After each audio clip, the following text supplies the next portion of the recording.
Are furnace repairs covered by homeowners insurance? This is a question many homeowners across the Twin Cities ask when their furnace suddenly stops working in winter. In most cases, homeowners insurance does not cover furnace repairs caused by normal wear and tear.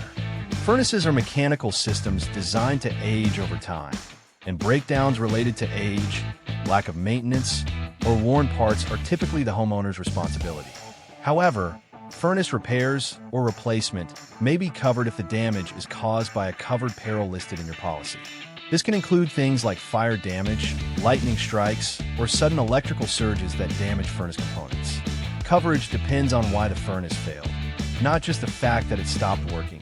In the Twin Cities, furnaces work hard through long winters.